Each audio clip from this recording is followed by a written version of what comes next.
Hello and welcome to this week's podcast. It's entitled The Learning Never Stops, because it's not going to be just about the learning that our students are doing, but it's about the learning that we're doing as a school to make sure that the learning that our students are doing is even better. Did you follow that? I hope so. I want to start with some great news. We have permission from Governor Abbott to do our Year 13 graduation.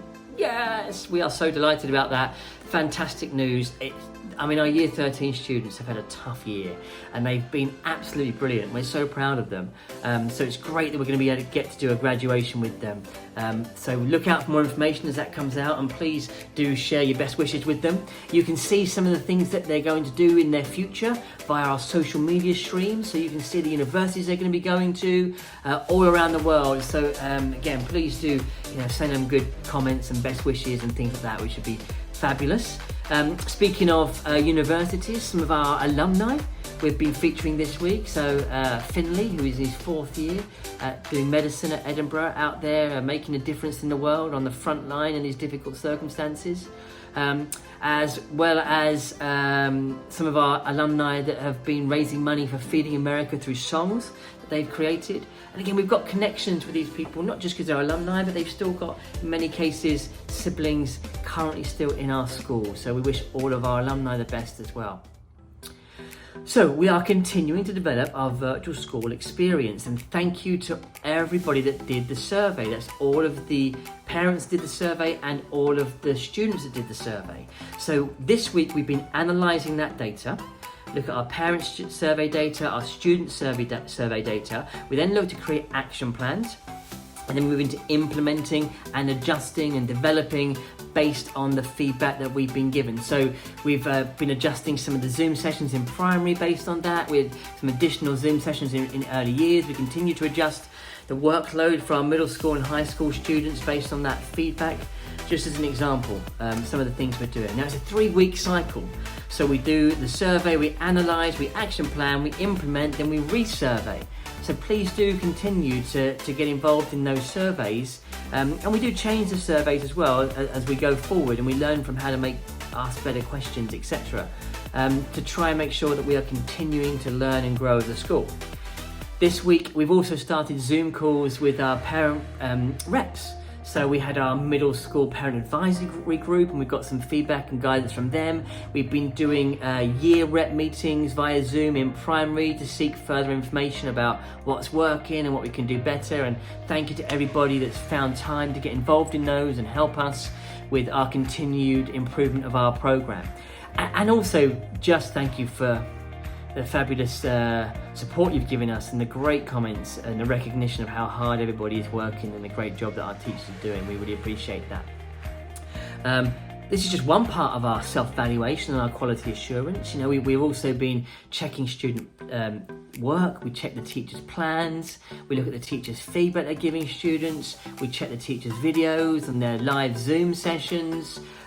We've also just completed an audit for our course coverage for IGCSE and IB, so our Year 10 and our Year 12 students. And I'm delighted to tell you that our teachers have adapted their approaches and are reporting that they are successfully on track in the vast majority of those courses in terms of the syllabus. So basically they're teaching now through virtual school experience what they would have been teaching if we were face-to-face on campus. Which is a real credit to our teachers and the way they've adapted to the virtual school experience. To all of those students, I would encourage you to make sure you're engaging in all the work that the teachers are doing with you, and please do ask questions. If there's something you don't understand, get that understanding checked and ask a question of your teachers. They're there to help you. Virtual school experience is also think about our pre-university course for our Year 13s. They've started that this week, so they're doing some work. Some of it's been run by our teachers, some of it's been run by universities. We've again worked with our university colleagues, and they've been running sessions for our Year 13s about what it's going to be like when they actually get to university, and how to budget, and how some well-being pieces, etc., which is a great program. Our Year 11 students are starting their pre-IB program, so they're going to start to get some experience and preparation ready for the next couple of years on their IB programs, which is also fantastic that we've been able to use these opportunities to do that with our students. I mentioned appreciation. It has been Teacher Appreciation Week, so thank you to all of the notes and some of the gifts and everything that people have been sending in to let our teachers know how much you appreciate them. It's brilliant. Our teachers are so touched by that, and we really appreciate everything that all you're doing to help with the whole process. We know there's a lot of pressure on our parents at the moment with that. Outside of the classroom, our teachers are still trying to make a difference. For Houston Food Bank, they're doing the 10,000K in the month of May activity. We had Nurse Appreciation Day. Our nurses have been fabulous again behind the scenes in many ways in this situation. Continue to stay in contact with our families that have medical needs and work with them, but also they're a big part of our team. We've got a big team of people, myself, our facilities manager, our nurses, our counsellors, our heads of school. We're all working on the plans for reopening.